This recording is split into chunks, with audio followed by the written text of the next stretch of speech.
Hello everyone, my name is Michael Spiker, and today we'll be talking about facilitating debriefings after difficult conversations in our faculty development series.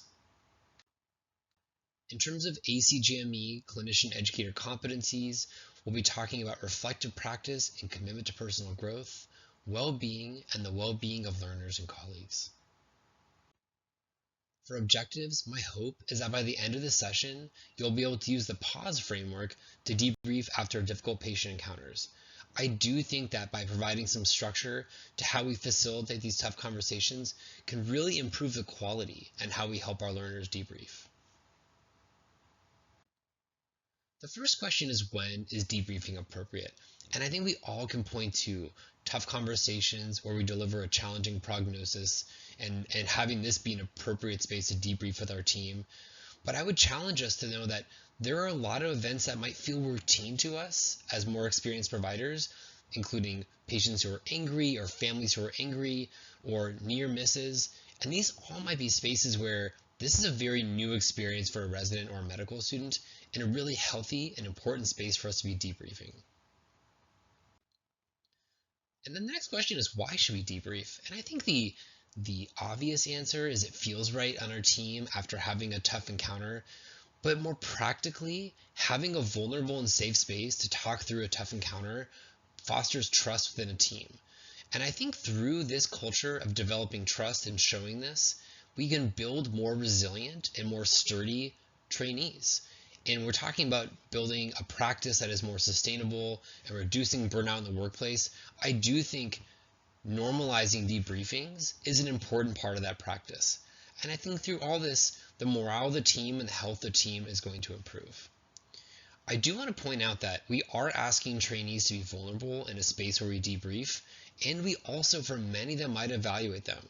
So how vulnerable or how open a trainee might be in a debriefing is going to be up to them and what their comfortable is, and we have to really respect that boundary if they don't feel comfortable being as vulnerable in a debriefing because of that. So I really like the pause framework, and this is developed by the authors listed and Fast Facts. And we'll go through each of these steps, and I really hope it provides some structure to how we lead these debriefings. So the first step is to prepare, and there's some language here like, I think it's important for us to talk now about what just happened. Are you all in a space to do that now? And I really think that giving the trainees some space to decide whether this moment is the right moment to debrief is critical. I do think there are encounters where we really do need to debrief, and maybe giving a choice on when we do it is important. But I do think that for some people, it might be too fresh, it might be too raw, and giving some control over when that's done within the workflow of the day is really important for everyone to feel comfortable and ready. And then also having this be a quiet and private space, doing it outside of a patient's room where it's loud and noisy just may not be the best way for everyone to feel comfortable in sharing what happened. So I think often in the team room or in a space away from care is really important.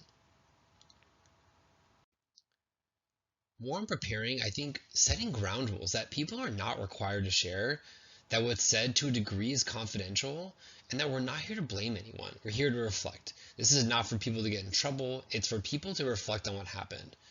And through this, we name our goal, which is to create a trusting environment, minimizing fear of judgment or repercussions.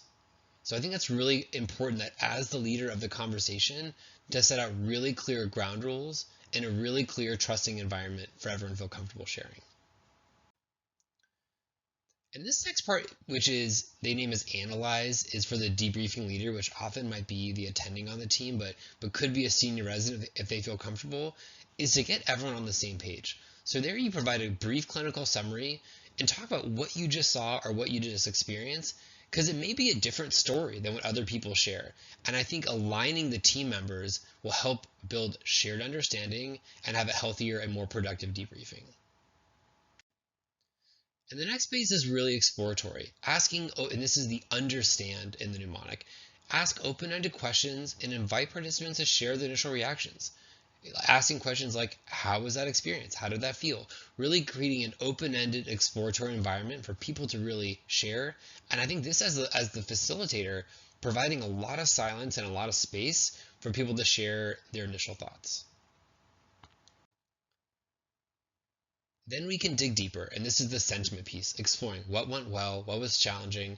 And this, I would pose to you all, is a really important point where we, as team leaders, can show vulnerability.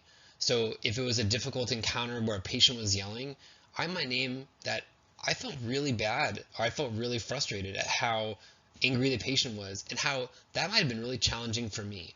And I think by us showing vulnerability, it builds trust and it normalizes difficult moments for trainees. And even if they don't share more in that moment, I think showing vulnerability as the team leader is a really critical piece to building a healthier space for us to explore and reflect on tough encounters. So again, this might feel uncomfortable for a lot of people, but I might challenge that this is one of the most important pieces to building a healthier space where people can think about how they process tough interactions. And then to educate, final reflections. This is where we talk about some key takeaways. How do we move forward? What do we learn or grow from a certain case? This is not where we provide feedback to a learner. If one person felt like they had a misstep in a conversation that they wished happened differently, this is not the moment where the group gives them feedback. We're talking about how, as a group, do we move forward?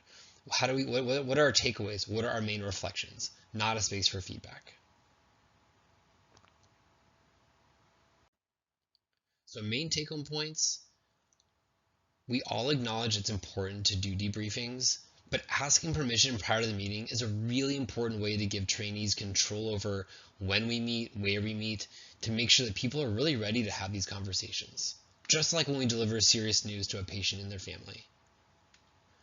And I really want to challenge you to consider showing some vulnerability, that if we share how a conversation might have been hard for us, how we feel, it's going to make and model that this is a normal practice for all the learners involved in a case.